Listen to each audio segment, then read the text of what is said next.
Well, so that is that. Now we must dismantle the tree, putting the decorations back into their cardboard boxes, some have got broken, and carrying them up to the attic. The holly and the mistletoe must be taken down and burnt, and the children got ready for school.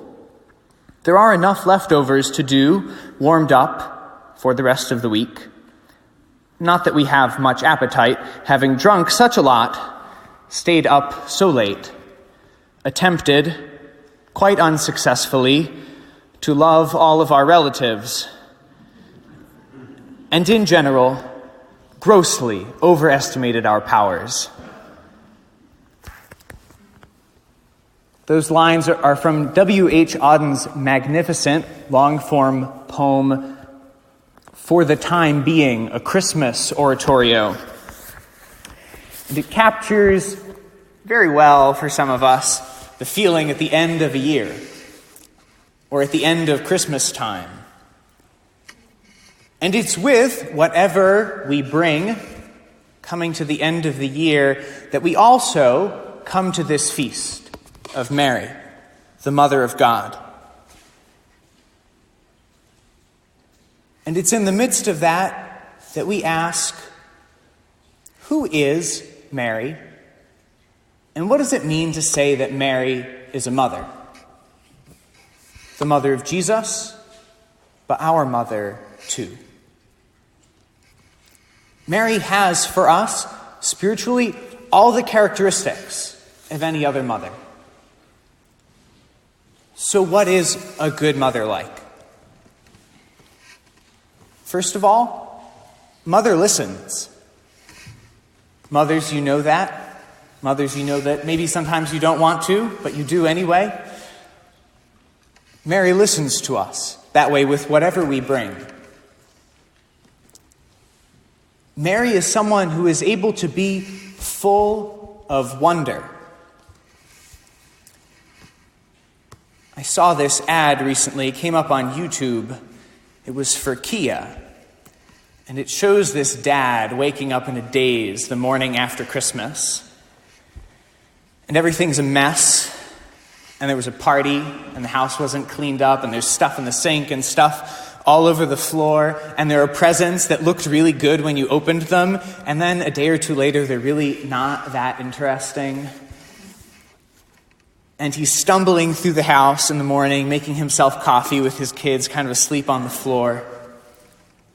But then, through everything, through all of these passing things, there's one thing that he hopes for that can still satisfy him. And he opens up the blinds, and he looks outside, and there is a Kia. Something that will truly satisfy him. Something, the ad says, that will keep you satisfied into the new year.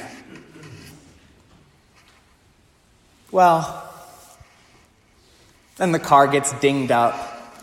You get it scratched. Or the salt gets in on the car, and then the salt starts to eat away at the paint. And then where is it? That's not what Mary's like. That's not what a mother's wonder is like. I have a friend who's going to have a baby in the next couple of weeks. Do you think when she has that baby, and she holds that baby in her arms, that she's going to need anything else to do for a week? She's going to be able to sit there and just look at that baby with wonder. It doesn't get old because life, human life, and the goodness of the fact even that we exist, because we're from God, that goodness is something that doesn't have to run out. And Mary, like a good mother, she's there when you need it to give you just a little push in the right direction. And so as we ponder the past and the present and going into the new year, pondering with the heart of Mary, who the gospel says kept all of the things she saw at Jesus' nativity in her heart, it's good for us to ask this question. What am I seeking?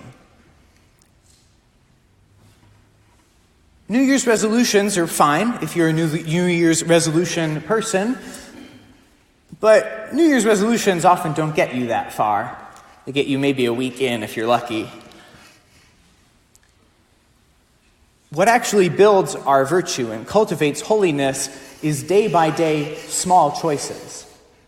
Asking ourselves at the beginning of the year, but every week or even every day, what am I seeking? What am I looking for today? Mary, the Mother of God, our Mother, who wants to give us a little push in the right direction, also asks us, as you come to this moment, what are you seeking? And she wants to give us confidence in our Son, who, when we ask in faith, with the Spirit of our God, wants to hear and to answer those prayers.